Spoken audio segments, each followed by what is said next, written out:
Finally TV, here we are, party people, back again. You know what it is. It's Voice of the Valley, here with you, Gabriel, coming out of Beacon, New York. And remember, don't just dream, inspire.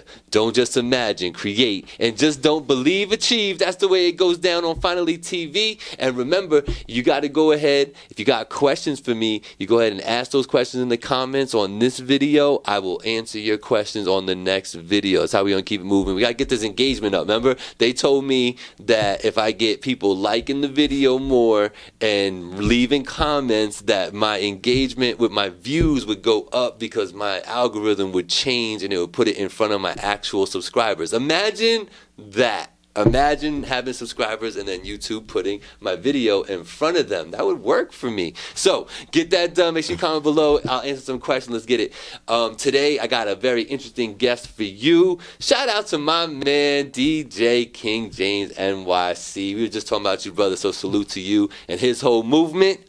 But I bring to you, without further ado, the Mahogany Bandit, Theo Stacks. What's going on, sir? What's good, brother? What's good, brother? How you doing? Chilling, man. Good? Chilling, man. Nice to have you. Definitely. I've heard the name thrown around a little bit, man.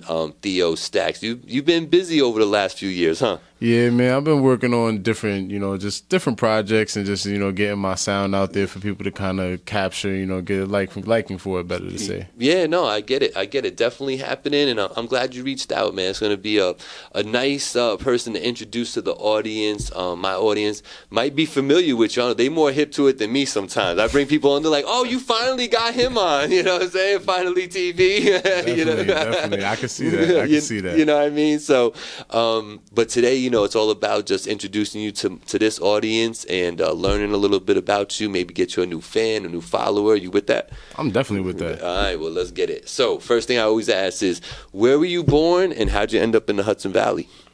Originally, I was born in the Bronx. Okay. Coming from the Bronx, I pretty much was there for 16 years and then moved up here about 8 years ago, so to speak. Yep. So for me, I had a transition, bouncing from the city life to the upstate life like most people, but it wasn't too bad, though. It wasn't too bad. Got you.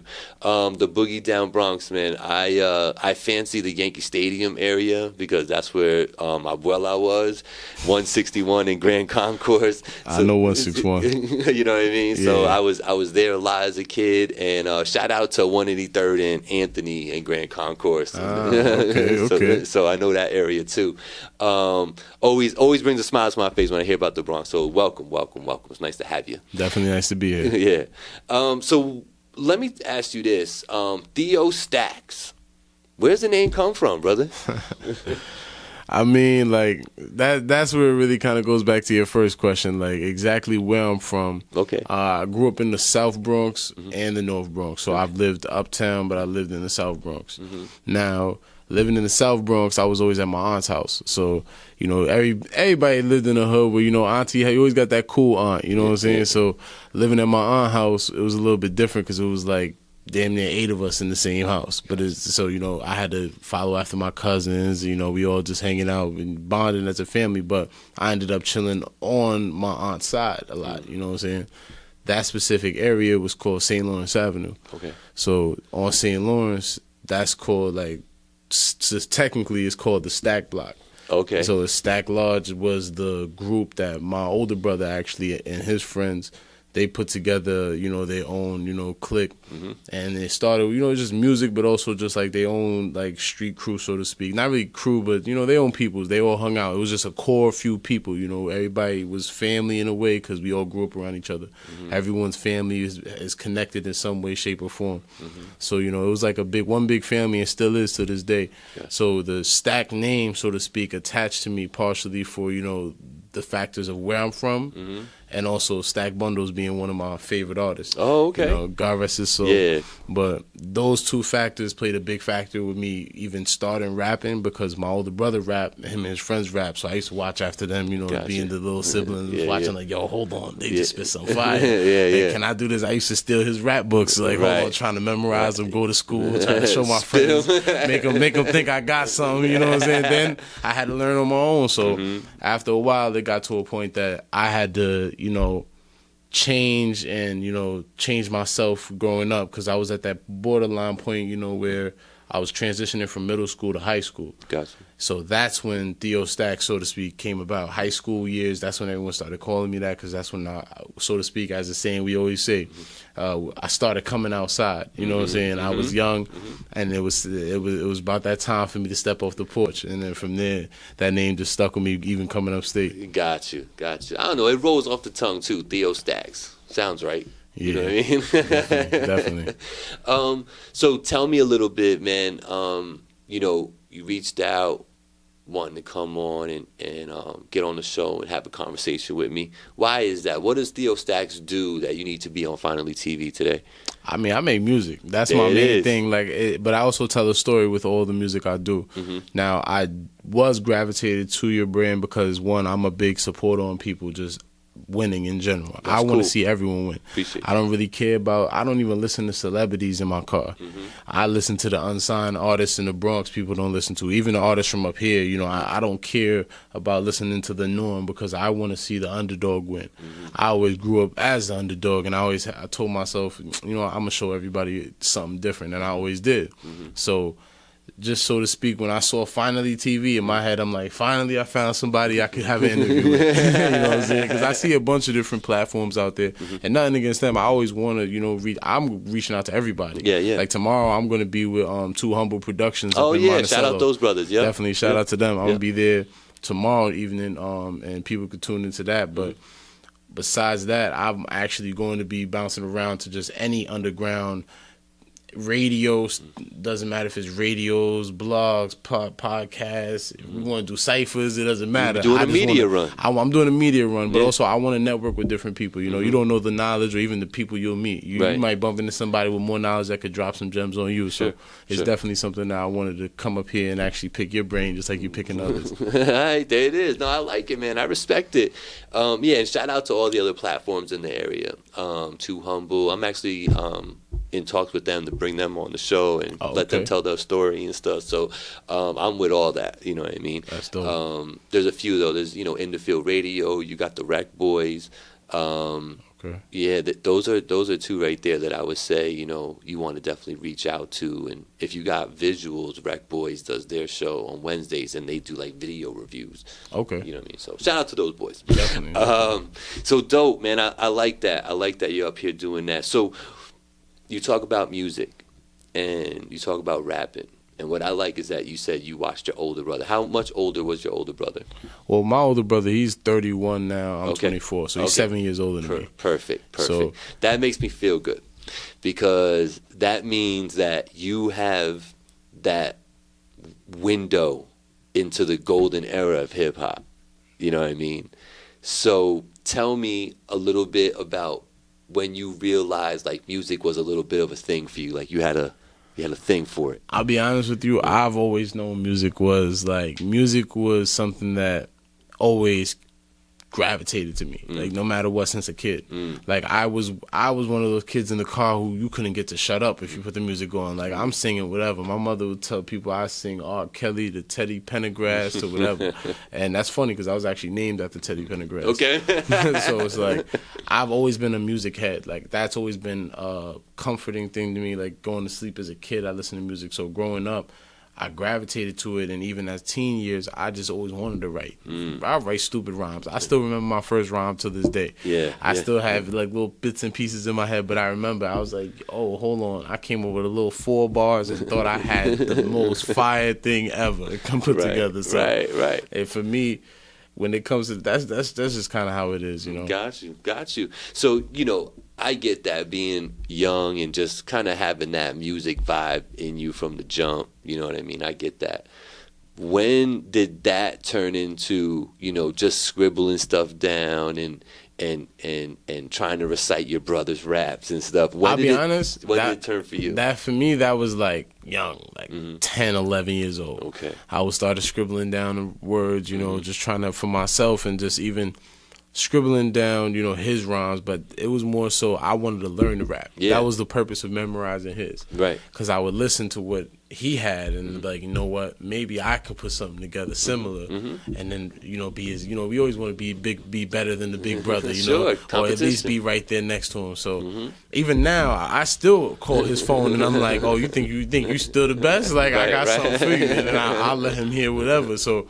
But even at that point, you know, I could say around 10, 11 years old is when I started jotting down rhymes. But I could say around, I want to say 16 was when I kind of gave my first real attempt to take it serious, you know. I was working, actually, I moved upstate. I was working at the Galleria Mall. I got my first paycheck. I was working at a shoe store in the mall, Journeys. When I got that check... The first thing I did was buy Pro Tools SE. Oh, okay. Yeah. I went crazy. Yeah. I was locked in the basement, didn't want to go to school, didn't want to do anything. I was like, you know what? I found something that will pull me from going to the city. And not only pulling me from going to the city, it actually was something I really was interested in. So from there, I just went crazy, and I really shout out to Zelly, my boy. That's my man. We know Zelly out here. I gotta say that because that's one of the first people that believed in me to even tell me like, yo, you should record. And the funny part is, I convinced him to record. Zelly record. You know what I'm saying? And this is before it was he was calling himself Zelly. You know what I'm saying? Yeah. But we had fun. We remember we walked miles to get from the school to my house, and after that we just went and locked in. Yeah, yeah. And it's always been like that. You know, for a lot of artists, I have a lot of good connections with a lot of underground artists from the area to the city to even I got people in Philly I'm still cool with that. Yeah, that's I dope. partnered with over, you know, doing different showcases and things of that nature in Manhattan. So shout out to anybody that's doing any underground music right now, man. We all trying to make it. Absolutely. So with that said, and that story, part of the story being done with, right? So the evolution of now you're meeting people, now you're actually recording, you're making music, you might be doing a little bit of production.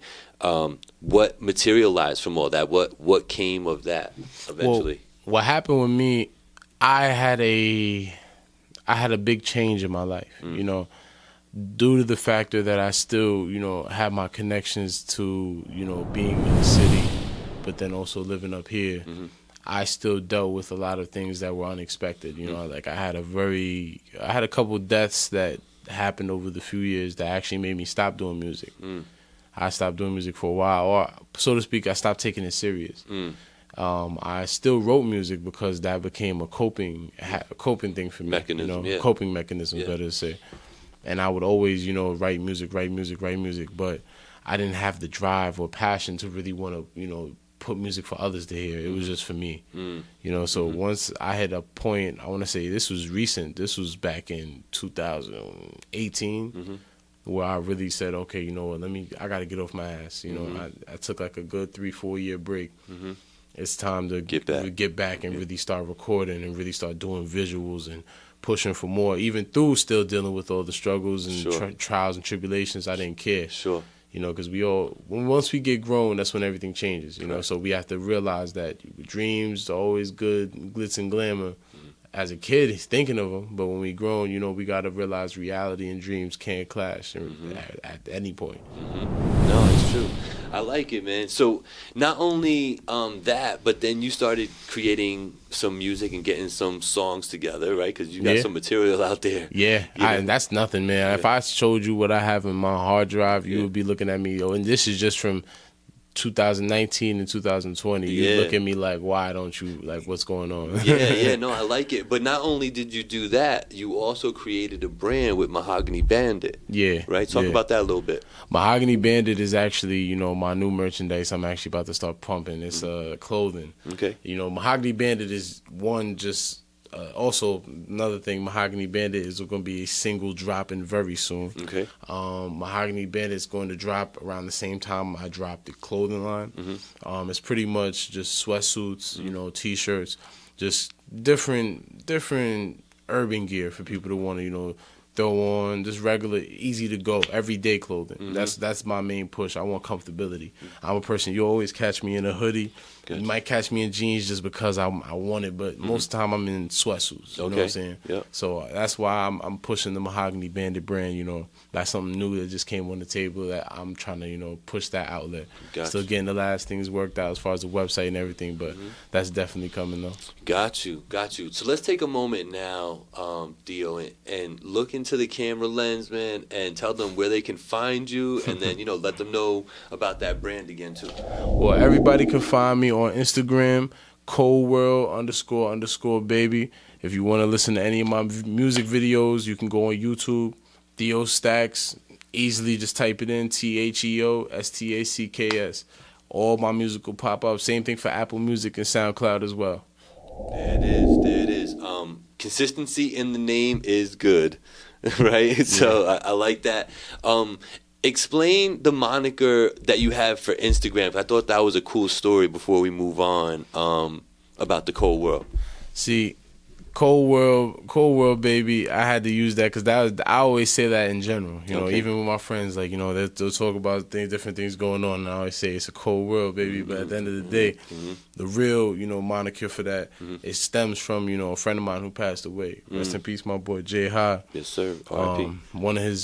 One of my favorite songs he ever did was called Cold World Hot Blocks. Again, he's just talking about the factors of the real city life, you know. Gotcha. So I use that as I walk with that every day because I'm still outside. I still go through the trenches, then choose to be away, you know, when I come to the sticks and chill. So it's like it's bouncing back and forth, even though there's different stuff going on up here as well. So cold world is a cold world. Yeah. All around. It doesn't matter where you at. That's really the main factors of that. Got you. I like it though. I like that story.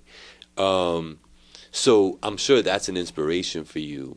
Yeah. What are some other inspirations? Maybe not an artist, maybe they are artists, maybe it's your brother, but what's your inspiration when it comes to wanting to express yourself with music?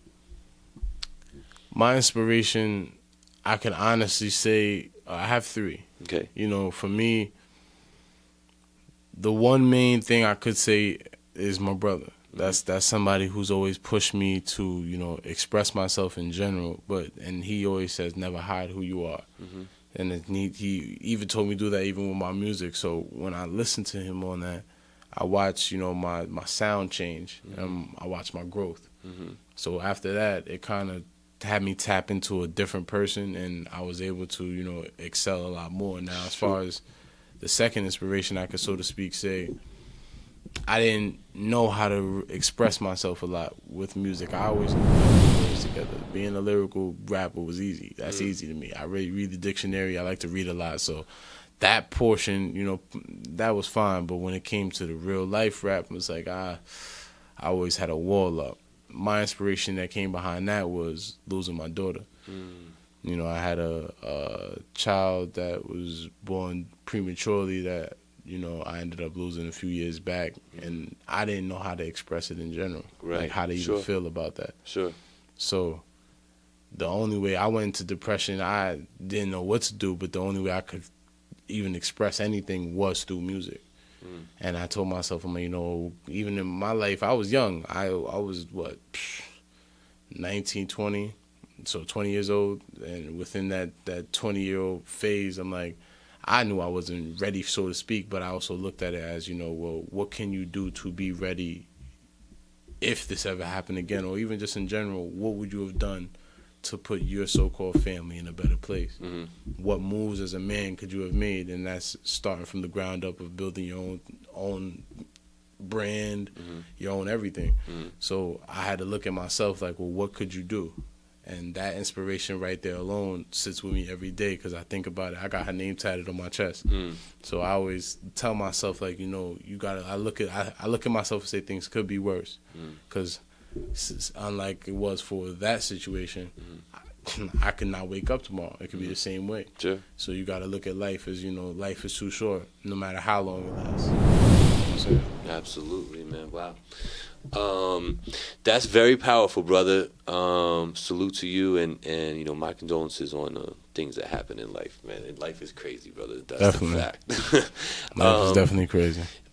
moving into what you're doing with that inspiration in the music, do you lean on somebody for production? I'll be honest with you. I do. All right, so technically, I do and don't. You know, I'm one of those people who are free spirited and listen to any producer because I like to listen to different varieties. I don't like listening to the same person. I have yet to find one producer that I can, you know, lock in with to be like, you know what, nah, you're my producer. Gotcha. But I do have go-tos though. You know, if I know I want to really bring out the true hip-hop sound in me, I do have certain people that I can go to directly for that. But as of right now, I'm actually looking for producers. I'm actually looking for new people to network with and, you know, possibly even find the producer. You know, we all have, I feel like all artists have that one producer that they just make history with. You know what I'm saying? Whether it blows up or not, they made history at some point. It's about the chemistry, you know what I mean? Exactly. So if you had to pick out a song that the audience could go and listen to right now, which song would you direct them to go listen to? Oh, well, right now I just dropped a new visual, so if anything, it would be my new song, Theo Stacks, Traumas. Traumas? Yeah, it's a freestyle, but between, I could say, Traumas and Sins, those would be the two songs that I would tell them to tap into. All right, well, if you want a little insight on Theo Stacks' life. Yeah. So let's cut away to one of those right now. KP on the beat.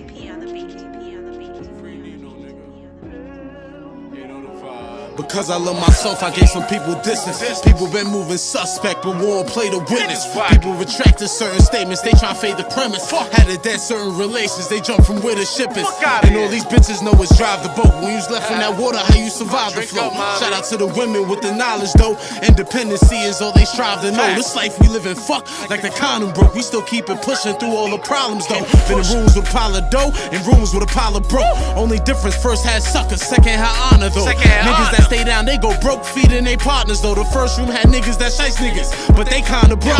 Had to separate just to elevate. Had to make sure a nigga cheddar straight. While cleansing my mental space, they try to emulate, but it's dead. Who gon' resuscitate? If I tell my can't move on him, he gon' send him eight. Gave support when I should not. The way people left me out to dry, I ain't forgot. Facilitated you with the last of what I got. Even gave the food right out of my fucking pot. Trying to make sure other stomachs ain't locked. Nobody was with me when I got kicked out my spot. I'm trying to tell you that I never forgot. In the field once again, this time around, less friends. Could barely trust a soul, even questioning best friends. Back against the wall again, it's like this shit never end. Alright, cool. So I'm sure I picked one of those and put it on the screen for a little while. That's fine.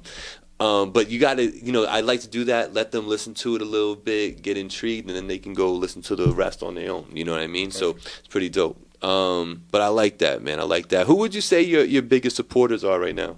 Supporters? I'll be honest. Talking to that mic. Sorry about that. My biggest supporters right now, I could honestly say my family, you know, my friends. I got supported. Crazy thing, I actually have supporters who support me still from back when we did showcases together years ago. Like I got songs that I have dudes that we were just young trying to figure things out. You know, as far as just doing music together, and they still support my music. So, like shout out to my boy Rolling Stone out in Queens. That's one of my boys. Right. You know, he always makes sure he share my music. He support whatever I do. Sure. We still chop it up time to time. But besides that, I got a good support system behind me. You know, I'm still looking for more though. You know, we definitely need. We want to be 1 million man strong. Absolutely, they know it all the time. I'm always telling them subscribe. You know, definitely. Tell a friend to tell a friend. What's a line of advice that Theo Stacks is living by nowadays? Is there like a line of advice that kind of keeps you going the way you're going? I mean, I live by a few different phrases. You know.